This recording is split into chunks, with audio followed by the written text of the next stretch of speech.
Hello and welcome to a special 141 report. I'm your host, Dave Lee, a communications representative for District Lodge 141. This week I'm in Las Vegas, Nevada at the Golden Nugget Hotel, where over 200 IAM members from 4 different airlines are attending a few days committee conference where the members are able to discuss issues with their elected officers of District Lodge 141. We've had some great speakers that are here, but I'm sitting down right now with a very special guest. I have Chris Willis, who is from Spirit Airlines. And Chris and I are going to be talking about the recent news about the agreement that they have, the Spirit airline workers have with Spirit management. So we will learn more as the 141 report starts now.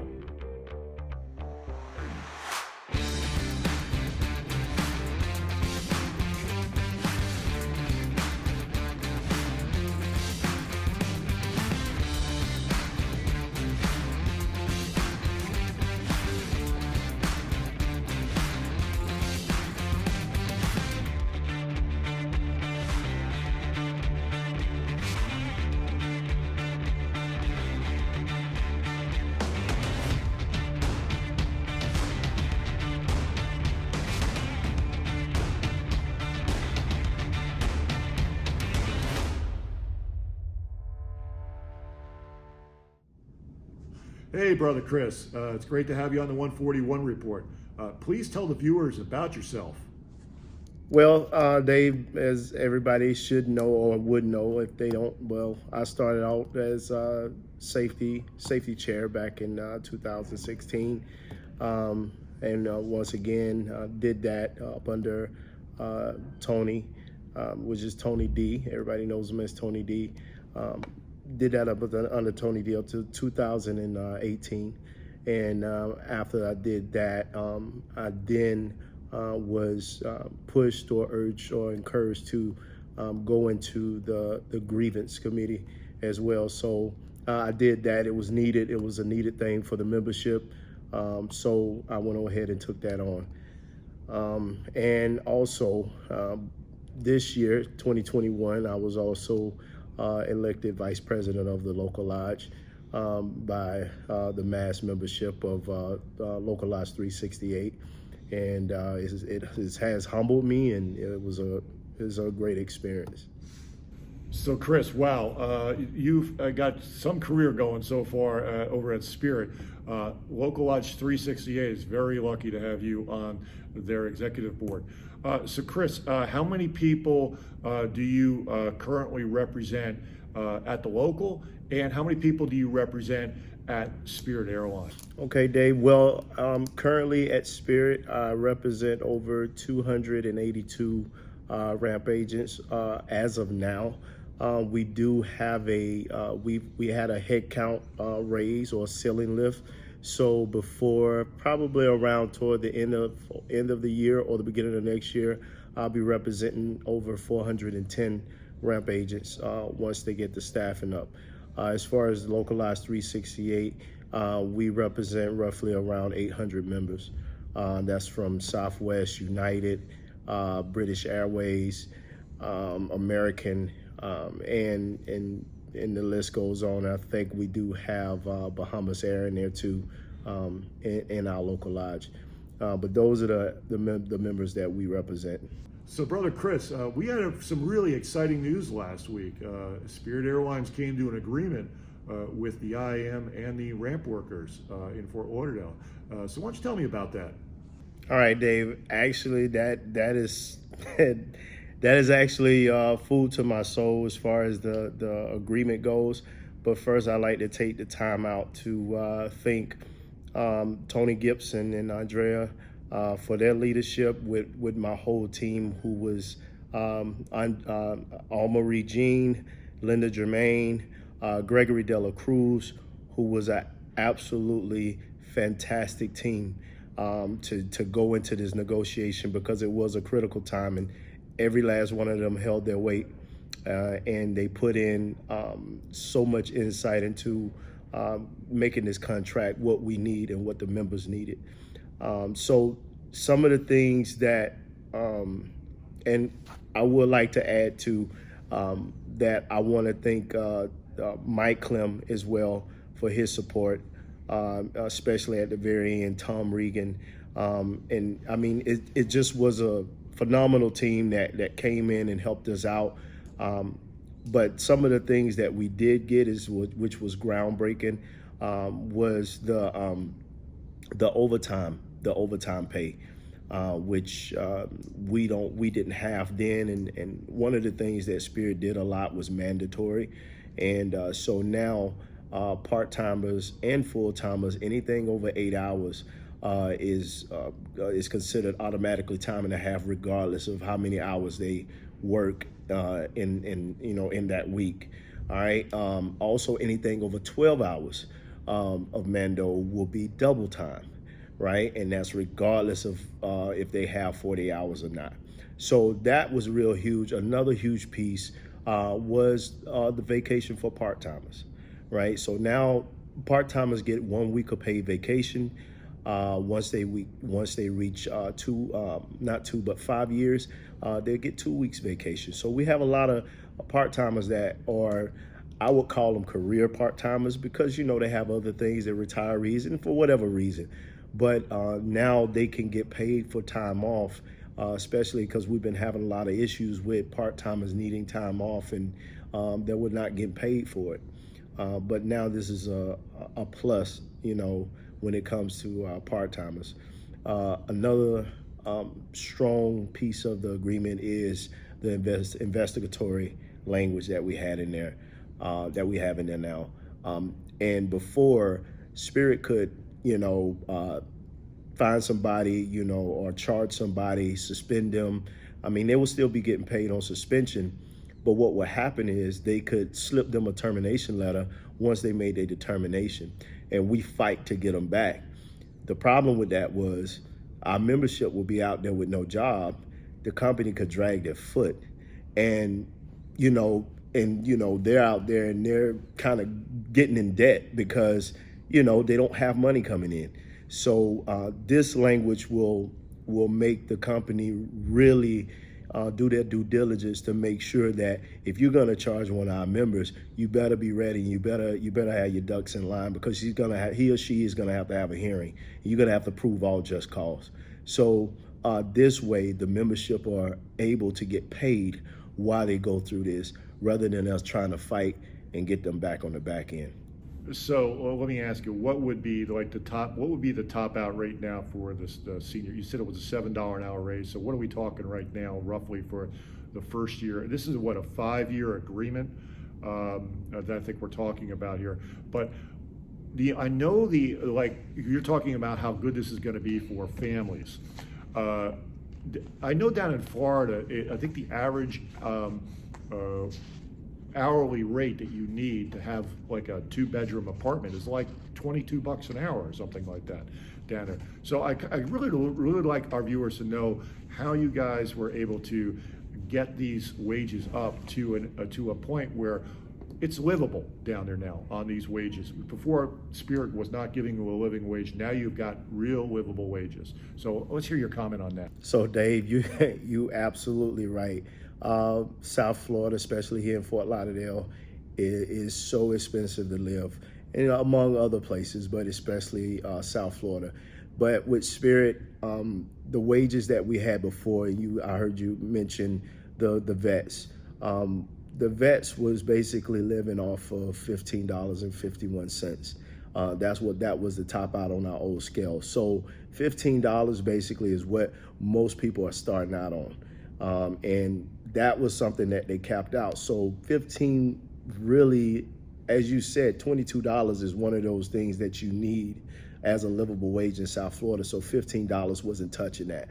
So we had a lot of vets that had to work multiple hours just to make ends meet, just to, especially if they had a family, mortgage, car note, insurance, all of that kind of stuff. So what we did was we got them a $23 an hour start. So the cap right now, as of now, would be a $23. So they'll go from $15.51 to $23 an hour, which is really, really huge. That's like a $7 wage. But at the end at the end of all this contract, as we going into negotiations on the next one, they will be capping out at 2478.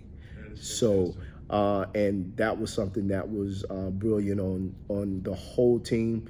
We talked about it, and unlike our last contract, it ended at 2019. We wasn't amendable to 2020, so nobody had a union raise going into the next negotiation. But this time, that was one of the fixes that we did. So we put the 1.5% on the other end, so that the membership will be getting a raise actually going into the negotiation.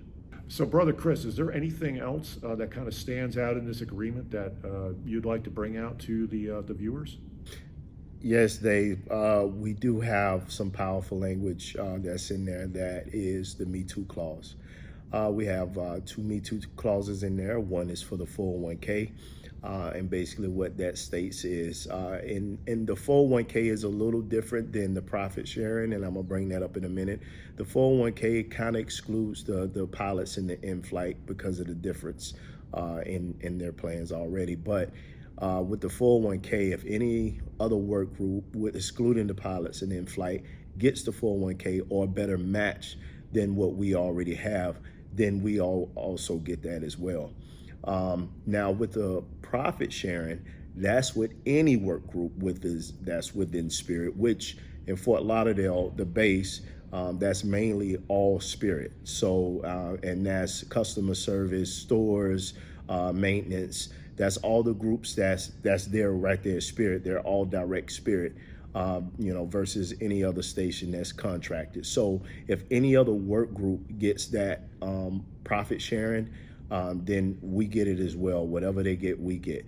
The 401k, once again, excluding the pilots and the in-flight personnel, if they get a better match than we get it as well. So it was almost like, planting a stake in the ground. It's like, okay, we're going to leave this here. And, if you're going to put something on it, put something on it. But, that's the way we kind of did it. And like I said, I can't thank Tony Gibson, Andrea Myers, Mike Clem for his support, and Tommy Regan. All of them played a part, but I will not forget the team that actually put the meat on the table, and that's Alma Jean, Linda Germain, and Gregory Dela Cruz. They helped me put the meat on the table for our contract. So Chris, I understand that when you were in your final hours of negotiations on this, you had the mediation board was brought in. Could you kind of explain how and why that actually happened, and what kind of happened in the late hours of the negotiations? Yeah, Dave. Well, we was down to 3 items, and all of it had to do with money. So, and that's when the company decided they want to go into mediation, or they requested mediation. When we actually got there, well, I will say it was a lot of work. Coming up with a game plan and actually, putting our numbers out there so that the National Mediation Board can see exactly what we was talking about and how we got to the numbers that we was proposing. I also would like to thank the National Mediation Board for listening and actually, resolving this whole issue with the money for us and along with the company.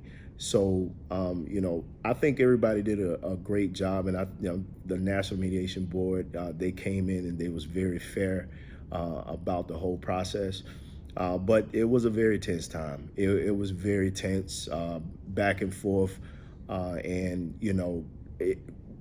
the leaders, Tony Gibson and Tom Regan, they kept reminding us of the seriousness of making sure that we had all our numbers right and we knew what we was talking about. He educated us on everything that we needed to kind of make a decision on what we wanted to propose across the table while in the mediation.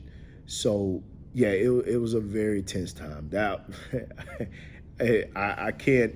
There's no words can explain. You would actually have to go through it yourself just to know. But It was a great experience for me and the team, and after it was all worth it. So I got one other question for you. When are you guys? When's ratification for this tentative agreement? This really groundbreaking tentative agreement that you guys have laid out. When are you guys voting? Dave, will be ratifying this tentative agreement November 4th, 2021, which is going to be here soon, next week. So I'm really excited about it because a lot of the members are really excited just to go ahead and vote yes on this thing. So yeah, so November the 4th is the date. So, Brother Chris, let's move on to another really quick topic. You're here in Las Vegas this week. You're here with other IAM members. Why don't you give the viewers a little bit of an insight of what's been happening here over the past couple of days? Well, Dave, I'd like to first start off by saying it feels great to be here among our union brothers and sisters here once again. It's been a minute since COVID. We hadn't had a chance to gather like this, but we're down here with we have United, American, we got Hawaiian Airlines. And we're down here, and we got the 141 district officers, Grand Lodge is here, and we got great speakers that's coming and just giving us that boost we need and empowering us as committee members and delegates of different districts. Different locals. Just to empower us to go back to our membership and continue our fight during these hard times. And it's also great that we're together just to kind of, it's just like a reunion, just to, get together and see how we're doing. And we're able to kind of switch and sharpen our tools on each other. So I'm having a blast down here and enjoying the knowledge that I'm getting, and it's brand new knowledge because COVID has brought a different type of swing to what we do. Yeah, it's been great, but it's a very, very, very happy time for our members right now. Well, Brother Chris, thank you very much for coming on today's 141 report and telling our members about the exciting tentative agreement that you have at Spirit Airlines.